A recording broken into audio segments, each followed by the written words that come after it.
everyone, I am back. I know I was gone for a little bit longer than I expected. I was swamped with midterms and assignments and yeah, it was not great. I also realized that I was exporting my videos previously, I don't know for how long, but I was exporting all these videos on low quality and I'm uploading them and I'm wondering, why are they such low quality? This is not what I filmed it in. Then I checked my export settings and it's when I saw that it was all in standard quality and not HD, and I was like, ah! I just transformed into a dinosaur there. It's all good. Anyways, in this busy time, I know that I was gone like pretty much all summer and I was hardly posting, but I want to share something with you guys that I learned and I think it is so valuable for every Catholic Christian to do. First thing I want you to remember is that you are never too busy to pray. I don't remember who said this and I cannot find it online, but if you know, please let me know in the comments. Spend an hour in adoration every day. And if you're busy, spend 2. Now, I'm not literally saying to go and spend like so much time in adoration. If you can, then go ahead and do that. Why I'm telling you this is to look at the proportion of prayer that goes into your day. But sometimes when it's busy, how do you truly just put yourself aside and be still and silent to hear the word of God and to just talk to him? While it's something that you definitely need to do, if for some reason you can't do it, you need to find a way to pray in the midst of your day. Here's how it's done. When you wake up and get out of bed, if you can, get on your knees and thank God for bringing you through the night and giving you another day to live for him. And vow to do your best to say no to sin and say yes to doing his will at all times. Now, of course, we're not perfect and we're probably gonna end up sinning throughout the day. Hopefully less than the previous day, but, you know, imperfect. We're sinners. That's why we need God's grace. We need the sacrament of confession. Try to spend some time in silence alone before you tackle your day. Get ready, get washed up, but spend that time in silence to just meditate on the Word of God. You can meditate on the readings for the Mass of the day. Even if you're not able to attend the Mass, it's still something that's good to do. Another good thing to do is praying your rosary. You can try to fit your rosary in the morning, or maybe if you're a bit too busy, work it into your commute. For those of you who drive, maybe you can't keep track of all of the decades, but you can listen to a rosary podcast. You can listen to an audio recording and respond so that you're still praying and following along even if you're not able to keep track of where you are in the rosary. Or maybe you're at work and school and somebody's really getting on your nerves. Instead of going off on that person, which is really tempting to do, pray for that person. Even though it might be difficult and you just want to go off, pray. Be still, be silent, and pray. Allow grace to flow into that situation so that you may act in a grace-filled way, and even the other person who's getting on your nerves can also act with grace. Maybe you're like me and swamped with assignments and midterms and quizzes and everything. Offer each and every one of those up to God. Ask for his intercession, ask for Mother Mary to write the exam with you, to write your assignment with you. St. Thomas Aquinas, all of these amazing, knowledgeable saints filled with the wisdom of God who were known for their intellect in this life. Pray to them and ask for their intercession. Or maybe you're trying to figure out the answer to that multiple choice question on the exam and you know the answer, but oh no! Our table! It's broken! Is playing on and on in your head, including those annoying remixes. If you have no clue what I'm talking about, it's on TikTok. Do not go there. It's not worth it. Or maybe it's that annoying song that just came out that you cannot get out of your head. And it's just playing and playing and playing, and you really, really need to focus in your exam. This is getting really specific, yeah.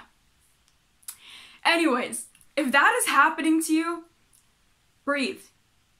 Pray for the people involved in that song, the music video, in whatever is ringing on and on through your head. Say a prayer for those people. I guarantee you they need your prayers as much as you need prayers from everybody else. Nobody is perfect, and any prayer that people can get is so important for their own souls. You could be the person who allowed grace to flow into their lives. That's kind of powerful. Maybe you're just having a particularly difficult day and you're suffering, because suffering is part of being human. offer that suffering for the salvation of souls. For those of you who have done your Marian consecration, you can offer your suffering and any of your prayers for the intentions of Mother Mary. The Mother of God knows best, and she knows exactly where those graces need to go. Or maybe you're just going about your day peacefully, and somebody just pops into your head who you forgot even existed. Pray for them. I firmly believe that God puts people into our hearts and minds at random points in the day because they need prayers from us. You can be the inlet of grace in so many people's lives just by praying for them only because they crossed your mind at some random point in the day. Another important thing that I have to share with you guys is my strong recommendation that you attend daily Mass. Now, I know it is not quite possible depending on what churches are around us or what Mass times are offered, but if you can, go to church. If you don't go, first of all, go to confession and confess that sin. It is a mortal sin that you must confess before receiving communion. Unless there's some extraordinary circumstance keeping you back from the Mass, like a sickness, or you're just in a place where there's absolutely no Catholic churches with Mass on a Sunday, you need to go to Mass. And if you do not go to Mass, even though you are able to do so, that is a mortal sin. You're endangering your soul. So if you care about your soul and if you care about God, go to confession, confess that sin, get it off your shoulders, and go to Mass. Because the Eucharist is the source and summit of our Catholic faith. The Mass and the sacramental life is central to being Catholic. Please, please do your soul a favor and attend Mass weekly. It's just an hour. I guarantee you spend hours a day on TikTok. You can sacrifice that 1 hour and go to Mass instead. Just do it 1 hour in your whole week. It's nothing. Just a small little sacrifice of 1 hour. Go, fill your soul with grace, receive Jesus in the Eucharist. For those of you who are already attending Mass regularly on Sundays, go to daily Mass. And maybe you are blessed with the opportunity to attend daily Mass anyways. And that is absolutely amazing. The kind of nutrients that are in the food that you eat are what is in your body. So if you eat food that is deficient in calcium, your body is going to be deficient in calcium. You are what you eat. If you eat high sugar foods, you're going to have excess sugar in your system. If you eat vitamin-rich foods, your body is going to be rich in vitamins. That's just how it works. When you eat something and it passes through your intestines, your digestive tract, everything, it gets integrated into your body. You are what you eat, people. This is scientific. And this works with the Eucharist as well. The more you consume the body and blood of Christ, the more you will become like him because, say it with me, you are what you eat. You are never going to get that image out of your head, sorry not sorry.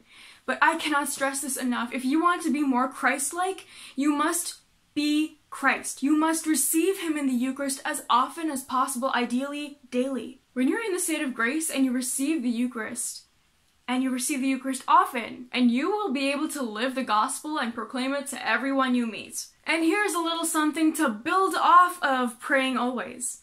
Maybe you're trying to pray and you're super distracted, the same way that you were distracted in the middle of that exam with Dua Lipa playing in your head. Surrender that distraction to God. Lord, I'm so preoccupied right now. I want to listen to your word. I want to listen to the homily. I want to pay attention to the consecration. I want to pay attention to the Mass. But I gotta get this assignment done, I gotta get that done, gotta get the other done, gotta get this and this and this and this and this. God, I surrender it to you. That is all that is in my mind right now. In this moment where I am able to receive you in the Eucharist, please give me the grace to get it all done well, because I'm doing it in your name.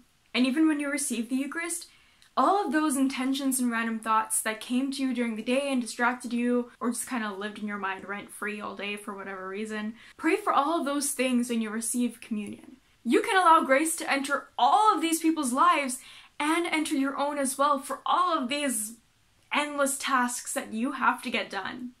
What are some of the ways that you pray? And what are some of the ways that you get rid of distractions? Please let me know in the comments, or let me know on Instagram or whatever social media you're on. I am on all of the ones in my link tree that is down below in the description. I'm gonna enter that YouTuber jargon here. Like, subscribe, comment down below what you think of this video. Wow, I suck at this. Anyways, connect with me on all of my social media platforms linked in the description down below. Thank you so much for watching. Please know that I'm praying for every one of you. And that is all for today, folks. See you next time.